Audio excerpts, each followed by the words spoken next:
बिस्मिल्लाहिर्रहमानिर्रहीम।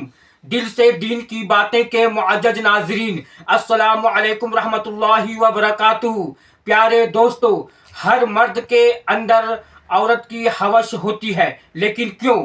हर मर्द औरत की ख्वाहिश करता है, लेकिन क्यों? आज हम यही सुनेंगे, यही जानेंगे मुफ्ती सलमान अजहरी से कि मर्द औरत की हवस क्यों करता है, किसी भी मर्द को औरत की ख्वाहिश क्यों होती है। आइए सुनते हैं मुफ्ती सलमान अजहरी से। शादी करना ये इंसान की फितरत है।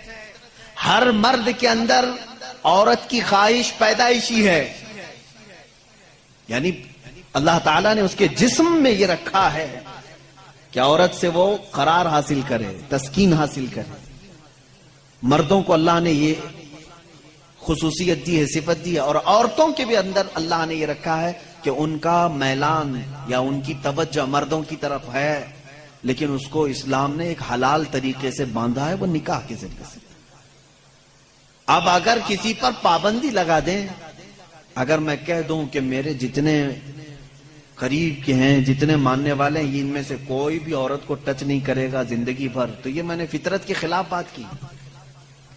ये फितरत के खिलाफ बात की। मैं बोल नहीं सकता कि तुम शादी ना करो, निकाह ना करो, और इस्लाम ने कभी भी ऐसी पाबंदी नहीं लगाई।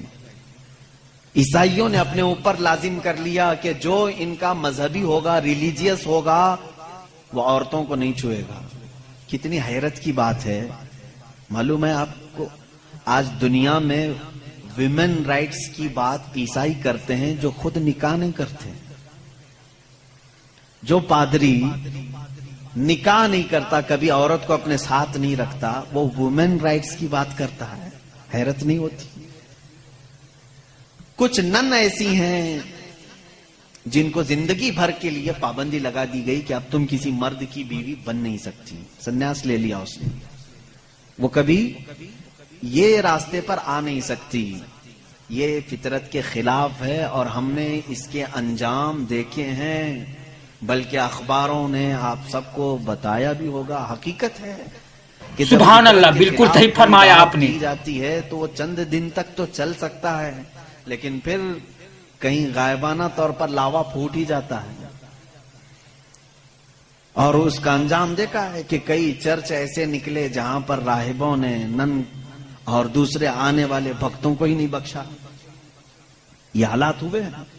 इसकी वजह यह है कि फितरत के खिलाफ यहां पर हुक्म दिया, या उन्होंने खुद अपने आप को इस तरह का किया। इसी तरह से बाज दूसरे मजाहिब में भी संन्यास लेने के जो तरीके बताए गए हैं, इस्लाम उसका कायल नहीं है। इस्लाम मुआशरती मजहब है, सबके साथ रह करके जीने वाला मजहब है। अगर दुनिया को तर्क करने का मतलब यह होता कि इंसानों में न रहा जाए, तो कभी रसूल करीम सल्लल्लाहु अलैहि वसल्लम मदीने जैसे शहर में रहते, बेशक जंगल में जाकर के रहते हैं, किनारा कशी इख्तियार कर लेते हैं। लेकिन इस्लाम मुआशरती मजहब है, यानी लोगों के दरमियान रहने का मजहब है, दीन है। हम संन्यास नहीं लेते। एक सहाबी, 3 सहाबा हुजूर सल्लल्लाहु ताला अलैहि वसल्लम के हुजरे के बाहर खड़े होकर के ये बातें कर रहे थे। हुजूर सल्लल्लाहु अलैहि वसल्लम रात को इबादत के लिए खड़े होते तो आधी रात गुजर जाती थी। तो तीनों ने देख करके कहा, ये तो बख्शे हुए हैं, ये मासूम है, इनसे कोई खता नहीं हुई, उसके बाद इतनी इबादतें हैं इनकी, हम जैसों को तो क्या करना चाहिए, बड़ी इबादत करनी चाहिए। जब रसूल इतनी इबादत कर रहे हैं, तो उन तीनों सहाबा में से तीनों ने क्या किया जानते हैं? एक ने ये उस दिन वादा कर लिया, आज के बाद से मैं कभी किसी औरत के पास जाऊंगा ही नहीं, जिंदगी भर के लिए औरत के करीब नहीं जाऊंगा।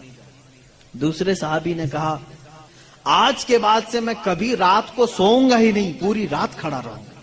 तीसरे साहबी ने कहा, आज के बाद से मैं कभी खाऊंगा ही नहीं, दिन में भी और रात में भी रोजा रखूंगा। रसूल करीम सल्लल्लाहु ताला अलैहि वसल्लम अंदर से सुन रहे थे, बाहर। सुभान अल्लाह, बिल्कुल सही फरमाया आपने। मेरे आका सल्लल्लाहु ताला अलैहि वसल्लम ने पूछा, तुम में से कौन कौन है जो ये बातें कर रहा था?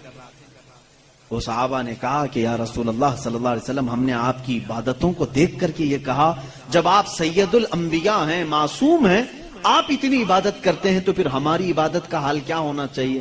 ہمیں بہت زیادہ عبادت کرنے کی ضرورت ہے، اس لیے ہم نے ایسے ایسے عہد کیے۔ میں نے کہا ہے کہ آج سے میں عورتوں کو چھوؤں گا نہیں، کبھی کسی کے قریب نہیں جاؤں گا، نکاح کر کے بھی نہیں جاؤں گا۔